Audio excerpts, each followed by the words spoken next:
Daf Yomi Tractate Bava Batra, page 26b. Top of the page, we're in the middle of the story, so maybe I'll start from the beginning of the story, which is on a few lines at the bottom of 26a. Okay, last few lines of 26a, and I'll continue on to 26b. The Gemara further relates that Rav Papa had these palm trees that stood adjacent to the boundary of the property of Rav Huna, the son of Rav Yehoshua. He went and found Rav Huna digging and cutting his roots. Rav Papa said to him, "What is this?" Rav Huna said to him that we learned in the Mishnah, if the roots were spreading into the field of another, the owner of the field may dig to a depth of 3 handbreadths, even if he severs the roots, so that they do not impede his plow. Rav Papa said to him, this statement applies only up to 3 handbreadths, whereas the master is digging and cutting more than 3. Rav Huna said to him, I am digging cisterns, ditches, and caves. As we learned in the Mishnah, if he was digging a cistern, a ditch, or a cave, he may cut downward normally, and the wood from the roots is his. Rav Papa said, I told him all the proofs I could find, but was unable to convince him that I was correct.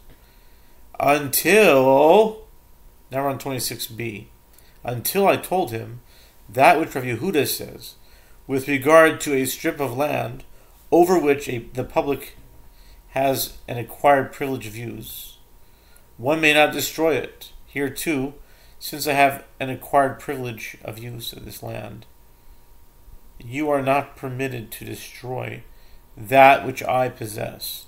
After Rav Papa left, Rav Huna, son of Rav Yehoshua, said, Why did I not say to him that there an acquired privilege of use is effective when it is within 16 cubits, as within that area the roots are considered part of the tree, whereas here I cut the roots of the palm trees beyond 16 cubits. The Mishnah teaches that if he was digging a cistern, a ditch, or a cave, he may cut downward and the wood is his. The sage Yaakov of Hadiav raised a dilemma. Let's see here. By Miner Yaakov Hadaiva.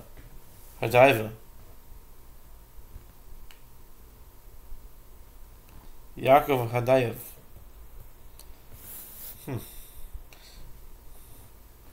Hadayev. Sounds a little Russian or something, no? Hadayev. Yaakov Hadayev. Anyway, Yaakov Hadayev raised a dilemma before Rav Chisda. To whom does the wood belong? The Mishnah says that the wood is his, without specifying to which of the 2 individuals this refers, the owner of the tree or the owner of the land.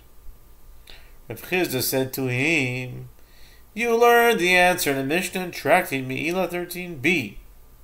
If roots of a tree belonging to an ordinary person, Hediot, extend into a field belonging to the temple treasury, one may not derive benefit from them, but if one derived benefit from them, he is not liable for misuse of consecrated property. That is, even if one does transgress the prohibition and benefit from them, it is not considered misuse and he is not liable to bring an offering. Granted, if you say that we follow the tree and the roots are considered part of it, it is due to that reason that one is not liable for misuse, as the tree is not consecrated.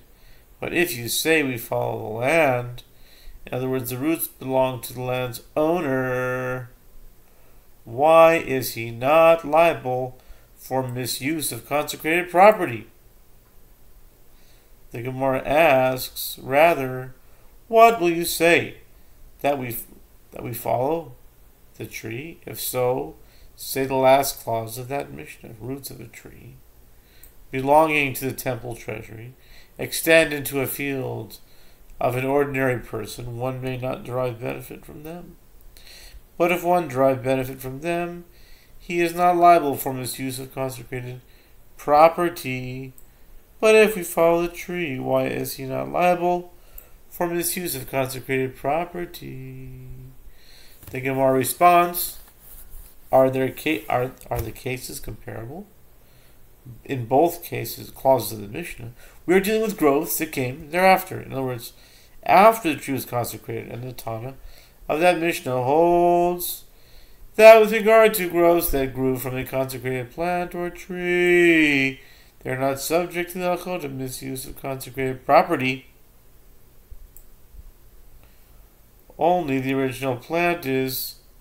Consequently, there is no connection between that Mishnah and the question of whether roots are considered part of the tree or part of the land. Ravina said, that is not difficult. Here in the first clause of the Mishnah in Me'ilah, it is referring to within 16 cubits of the tree. In this case, the roots are considered part of the tree. There, in the second clause, is referring to roots beyond 16 cubits, in which case the roots are considered part of the ground where they are found. Ula said, an individual who maintains a tree that is within 16 cubits of a boundary is a robber, as it draws nourishment from the neighbor's land, and one does not bring first fruits from it, since that would be a mitzvah that is fulfilled by means of transgression. The Gemara asks, from where does Ula derive that measurement? If we say it is from that which we learned in Mishnah in Shvi'it 1:6, this is problematic. The Mishnah teaches, if there were 10 saplings scattered by a beit saw, one may plow the entire beit saw for their sake until Rosh Hashanah of the sabbatical year. Although it is prohibited to plow other land in the time leading into the sabbatical year to avoid the appearance of preparing to work the ground that year, is permitted to do so for the purpose of sustaining these young trees. The Gemara calculates how much is the area of beit saw. It is 2,500 square cubits. And how much area is allocated for each and every one of these 10 trees? It is 250 square cubits. This is not the distance that Ula taught. An area of 16 cubits to each side of the tree is a square of 32 by 32 cubits, or 1,024 square cubits, which is much larger than 250 square cubits. But rather, Ula derived this measurement from that which we learned in the following Mishnah, Shavit 1:5. If there were 3 large trees belonging to 3 different people in one beit saw, these trees combine, and one may plow the entire. To be continued.